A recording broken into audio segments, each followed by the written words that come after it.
जय श्री राम दोस्तों, आप सभी का मेरे इस YouTube चैनल में हार्दिक स्वागत है। सनातन धर्म में एकादशी तिथि का बहुत अधिक महत्व बताया गया है और उसका व्रत मोक्षदायक माना जाता है। साल भर में कुल 24 एकादशी पड़ती है।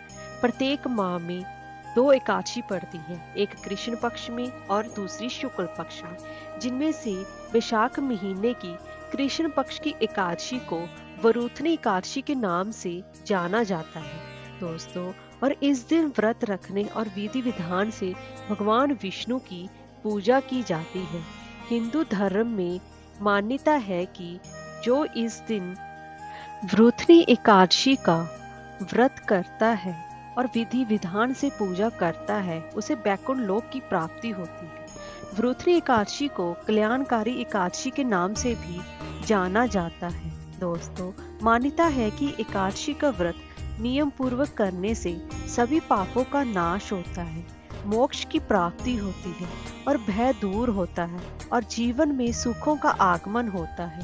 पौराणिक मान्यताओं के अनुसार वरुथनी एकादशी के दिन के प्रभाव से ही राजा मंदाता को स्वर्ग की प्राप्ति हुई थी। वरुथनी एकादशी पर वराह रूप में विष्णु भगवान की पूजा करने से अन्नदान और कन्यादान करने के समान पुण्य प्राप्त होता है। पुराणों के अनुसार एकादशी का व्रत सौभाग्य में वृद्धि करता है और सौभाग्य का आधार संयम है। अगर व्रती में संयम नहीं है तो उसके तप, त्याग, भक्ति, पूजा आदि सभी व्यर्थ हो जाते हैं।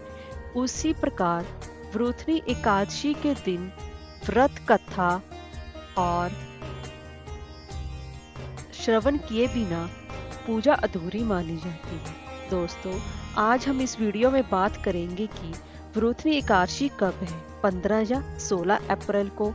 व्रत का पारण समय क्या रहेगा, वरुथनी एकादशी की पूजा विधि क्या रहेगी, वरुथनी एकादशी का शुभ मुहूर्त क्या रहेगा और व्रत के नियम क्या हैं और एकादशी का महत्व क्या है, और वरुथनी एकादशी की व्रत कथा श्रवण करवाने जा रही हूँ। तो चलिए वीडियो शुरू करते हैं। दोस्तों, अगर आपको हमारी ये वीडियो अच्छी लगी हो तो लाइक और शेयर करें और चैनल को सब्सक्राइब करना ना भूलें और कमेंट बॉक्स में ओम नमो भगवते वासुदेवाय अवश्य लिखें। तो चलिए वीडियो शुरू करते हैं। आइए दोस्तों, सबसे पहले वरुथनी एकादशी की तिथि कब से प्रारंभ हो रही है ये जान लेते हैं। दोस्तों, वरुथनी एकादशी पर इस बार शुक्ल योग, त्रिपुष्कर योग और ब्रह्म योग अत्यंत महत्वपूर्ण योग बन रहे हैं। अगर इन शुभ मुहूर्तों में यदि आप श्री हरि की उपासना करते हैं तो आपको जीवन में अवश्य ही की पुण्य की प्राप्ति होती है और इसके साथ ही आपके जीवन में सुखों को भी बढ़ोतरी होती है। दोस्तों, एकादशी तिथि 15 अप्रैल 2023 को रात को 8:45 से प्रारंभ हो रही है और एकादशी तिथि का समापन 16 अप्रैल 2023 शाम को 6:14 तक हो जाएगा। दोस्तों, उदय तिथि के अनुसार वरुथनी एकादशी का व्रत 16 अप्रैल 2023 को रखा जाएगा। आइए दोस्तों, अब हम जान लेते हैं वरुथनी एकादशी की पूजा का शुभ मुहूर्त क्या है। दोस्तों, वरुथनी एकादशी की पूजा का शुभ मुहूर्त 16 अप्रैल को सुबह 7:32 से लेकर दोपहर के 12:21 तक रहेगा। आइए दोस्तों, अब हम जान लेते हैं कि व्रत का पारण समय हमें कब करना चाहिए। दोस्तों, वरुथनी एकादशी का पारण समय हमें 17 अप्रैल को सुबह 5:54 से लेकर सुबह के 8:29 तक व्रत का पारणा कर लेना चाहिए। आइए दोस्तों, अब हम जान लेते हैं वरुथनी एकादशी की पूजा विधि क्या रहेगी। दोस्तों, वरुथनी एकादशी के पहले दिन यानी दशमी तिथि की रात्रि में सात्विक और हल्का भोजन करें। फिर एकादशी के दिन सुबह सूर्योदय से पहले उठकर शौच आदि से निवृत्त होकर स्नान करके स्वच्छ वस्त्र धारण करके व्रत का संकल्प लें। तत्पश्चात श्री भगवान विष्णु को अक्षत, दीपक, नैवेद्य आदि सामग्री से विधि पूर्वक पूजन करें। दोस्तों, इस दिन पीपल वृक्ष की पूजा करने का भी विधान है, लेकिन इस दिन रविवार होने के कारण पीपल की पूजा नहीं होगी। और साथ में इस दिन तुलसी की पूजा का भी विधान है, लेकिन इस दिन रविवार होने के कारण तुलसी माता में जल नहीं दिया जाएगा। दोस्तों, पूजन के दौरान ओम नमो भगवते वासुदेवाय मंत्र का जाप करते रहें। रात्रि में पुनः भगवान श्री विष्णु और माता लक्ष्मी की पूजा तथा अर्चना करें। दोस्तों, वैशाख मास चल रहा है, तो इसमें वैसाख के मौसमी फलों खरबूजे का भोग अवश्य लगाएं। पूरे दिन भगवान विष्णु का स्मरण करते रहें। रात में भगवान विष्णु का ध्यान, कीर्तन आदि करते हुए रात्रि जागरण करें।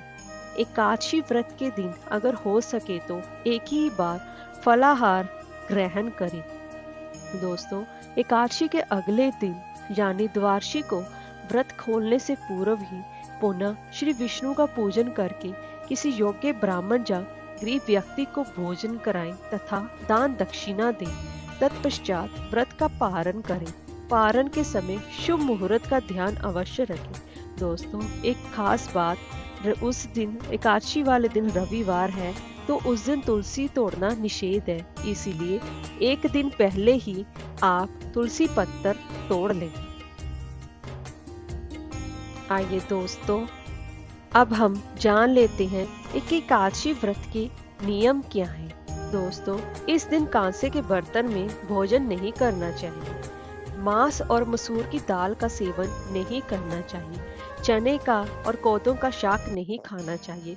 साथ ही शहद का सेवन भी निषेध माना गया है। एक ही वक्त भोजन कर सकते हैं, पर 2 वक्त नहीं। इस दौरान स्त्री संग शयन करना पाप माना गया है। इसके अलावा पान खाना, दातुन करना, नमक, तेल अथवा अन्न वर्जित है। दोस्तों, इस दिन जुआ खेलना, क्रोध करना, मिथ्या भाषण करना, दूसरों की निंदा करना एवं कुसंगत त्याग देना चाहिए। आइए दोस्तों, अब हम जान लेते हैं एकादशी का क्या महत्व है। वैशाख मास में यह एकादशी सब पापों को नष्ट करने वाली, सौभाग्य तथा अंत में मोक्ष देने वाली मानी गई है। कहा जाता है कि कुरुक्षेत्र में सूर्य ग्रहण के समय एक मन स्वर्ण दान करने से जो फल मनुष्य को मिलता है, वही फल वृथनी एकादशी का व्रत करने मात्र से प्राप्त हो जाता है। यदि कोई अभागिनी स्त्री इस व्रत को करे तो उसको सौभाग्य मिलता है। यह एकादशी 10,000 वर्ष तक तप करने के बराबर फल देती है। इस व्रत का फल अन्नदान तथा कन्यादान के बराबर माना गया है। इस दिन खरबूजा का दान करना सबसे अधिक फलदायी माना गया है। जो मनुष्य लोभ के वश होकर कन्या का धन लेते हैं, वह प्रलय काल तक नरक में वास करते हैं या उनको अगले जन्म में बिलाव का जन्म लेना पड़ता है। जो मनुष्य प्रेम व धन सहित कन्या का दान करते हैं, उनके पुण्य को चित्रगुप्त भी लिखने में असमर्थ है। उनको कन्या दान का फल मिलता है। दोस्तों, अब मैं आपको वृथनी एकादशी की व्रत कथा श्रवण करवाने जा रही हूँ। धर्मराज युधिष्ठिर बोले, हे भगवान, मैं आपको नमस्कार करता हूँ। आपने चैत्र मास की शुक्ल पक्ष की एकादशी अर्थात कामदा एकादशी के बारे में मुझे विस्तार पूर्वक बताया। अब आप कृपा करके वैशाख कृष्ण एकादशी का क्या नाम है तथा उसकी विधि व महत्व क्या है।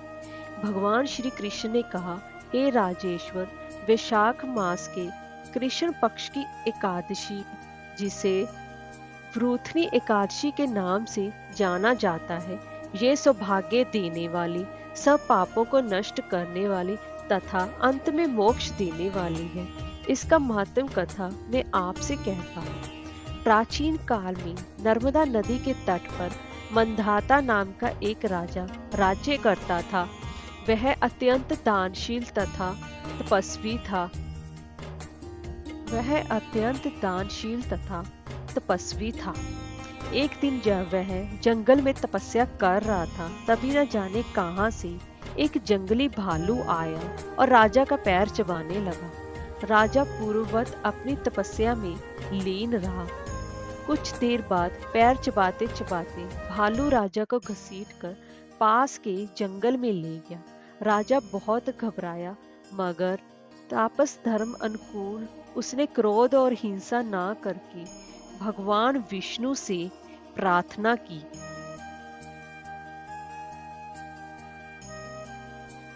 करुण भाव से भगवान विष्णु को पुकारा। उसकी पुकार सुनकर भगवान श्री हरि विष्णु प्रकट हुए और उन्हें चक्कर से भालू को मार डाला। राजा का पैर भालू पहले ही खा चुका था, इससे राजा बहुत ही शोकाकुल हुआ।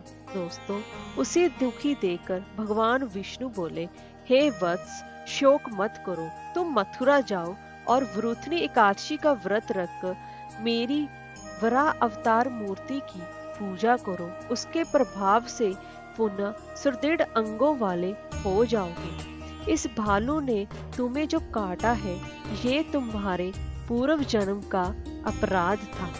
भगवान की आज्ञा मानकर राजा मंदाता ने मथुरा जाकर श्रद्धा पूर्वक वृथनी एकादशी का व्रत किया। इसके प्रभाव से राजा शीघ्र ही पुनः सुंदर और संपूर्ण अंगों वाला हो गया। अंधा जो भी व्यक्ति भय से पीड़ित है, उसे वृथनी एकादशी का व्रत रखकर भगवान विष्णु का स्मरण करना चाहिए। इसी एकादशी के प्रभाव से राजा मंदाता स्वर्ग गया था।